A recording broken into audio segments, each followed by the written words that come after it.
નમસ્કાર દર્શક મિત્રો, હું છું એન્કર અર્પિતા પટેલ। દેશભરના તાજા અને સચોટ સમાચાર આપણી ભાષામાં જોવા માટે A1 અભિપ્રાય ન્યૂઝમાં આપનું હાર્દિક સ્વાગત છે। હવે જોઈએ મુખ્ય સમાચાર। અંજારની નંદી શાળામાં 700 નંદી માટે 4000 કિલો શાકભાજી અને 100 કિલો બુંદીના લાડુ ખવડાવવામાં આવ્યા।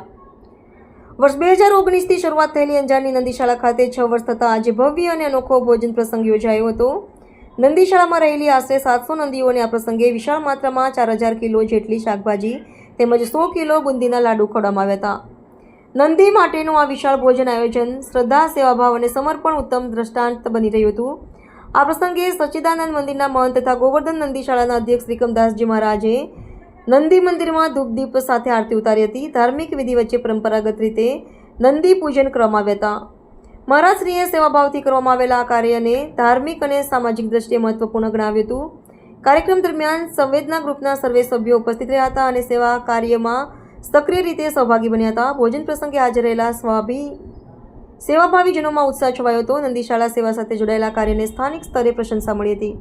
રિપોર્ટર ભરત ઠાકોર, કચ્છ। જય ગો માતા, જય ગોપાલ।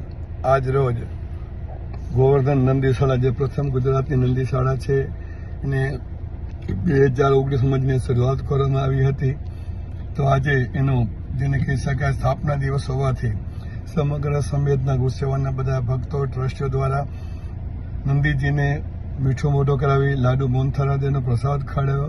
એટલું નહીં પણ અનેક પ્રકારના જે શાક બકાલો કહીએ વેજીટેબલ, એમાં ભીંડા હોય, મરચાં હોય, રીંગણા હોય, ગાજર હોય, આવા અનેક પ્રકારના ફળ દ્વારા એનું સ્વાગત કરવામાં આવ્યું હતું અને ખૂબ પ્રેમથી એને ભોજન પીરસવામાં આવ્યું હતું। લગભગ 700 જેવા નંદીઓને 200 જેવા કે 100 થી 200 કિલા મિષ્ટાન ખવડાવવામાં આવ્યું હતું ને એ દરમિયાન વૃક્ષરોપણનું પણ આયોજન કરવામાં આવ્યું હતું। અલગ અલગ જગ્યાએ વૃક્ષરોપણ આજે કરવામાં આવ્યું હતું। એમાં ખાસ કરી બીલીપત્રના રોપા પણ રોપવામાં આવ્યા હતા અને શુભ સંદેશ દ્વારા આ કાર્યક્રમનું સમાપન કરવામાં આવ્યું હતું।